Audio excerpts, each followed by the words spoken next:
చూసినప్పుడు అభిమానులకి ఆయన ఏం చెప్పేవారు? అభిమానికి ఎప్పుడు కూడా నా కోసం ఇక్కడ దాకా రావక్కర్లే. నా సినిమా నచ్చితే రెండోసారి చూడండి మీ ఊర్లోనే. మీ అమ్మా నాన్నలను ఖర్చు పెట్టుకుని ఇక్కడ దాకా రావడం ఏంటి? ఫైనాన్స్ గురించి ఎప్పుడు మాట్లాడేవారు. ఇప్పుడు వేరే ఫ్రెండ్స్తో వాళ్ళతో మాట్లాడినప్పుడు భూమి కొనుక్కోమని అవి చెప్పినట్టే మాట్లాడాడు వస్తే మీ దేవుడు తనుక ఎందుకు వచ్చారు ఇక్కడికి దాకా, ఎందుకు వచ్చిండ్రు? నీకైనా నచ్చిందనుకో నా సినిమా రెండోసారి చూడు అంతే. నేనే 100 రోజుల ఫంక్షన్కి వెళ్ళరా బాబు, నువ్వే నా దగ్గరికి వస్తాం అంటే స్ట్రైట్ ఫార్వర్డ్గా మాట్లాడే వ్యక్తి. అంటే నచ్చలేకపోవచ్చు అయితే స్ట్రైట్ ఫార్వర్డ్గా మాట్లాడే వ్యక్తి ఆయన అంతే. ఇంకెవరో మాట్లాడండి నాకన్నా మేడమ్మా అలా మాట్లాడండి. నేను 1972 మానవుడు దానవుడు సినిమా చూశాను. ఆ జగన్ క్యారెక్టర్ నాకు బాగా నచ్చిపోయి ఆ రోజు శోభన్ బాబు ఫ్యాన్స్ అనే కాదు, శ్రీకాళహస్తి పట్టణంలో శోభన్ బాబు కటౌట్కి మాలేసిన ఏకైక వ్యక్తిని నేను. అంతవరకు ఎవరు మాలలు వేసేవాళ్ళు.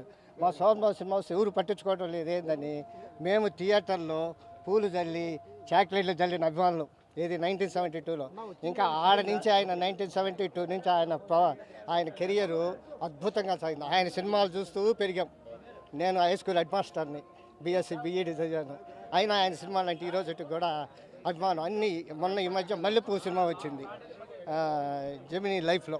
అది పనిగా 11 గంటలకు కూర్చొని సినిమా కంటిన్యూ చూశాను. అంటే ఆయన మీద అభిమానం అంటారు.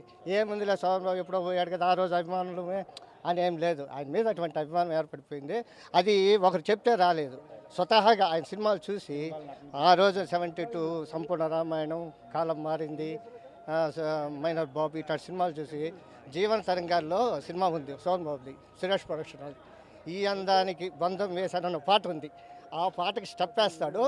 ఇంతవరకు అక్కినే నాగేశ్వరరావు కాదు, ఎన్టీఆర్ కాదు, కృష్ణ కాదు, ఎవరు వేయలేదు ఆ స్టెప్.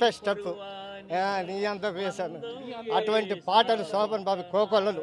ఇంకా సోగ్గాడ్ సినిమా అంటే ఇంకా అది లైఫ్ ఇదే. తర్వాత మల్లెపూ సినిమా, అది అద్భుతమైన సినిమా. అది ఒక సినిమా కాదు, అది ఒక ఇది. అది చూస్తే కంట్లో నీళ్ళు వచ్చేస్తాయి శోభన్ బాబు యాక్షన్ చూసి.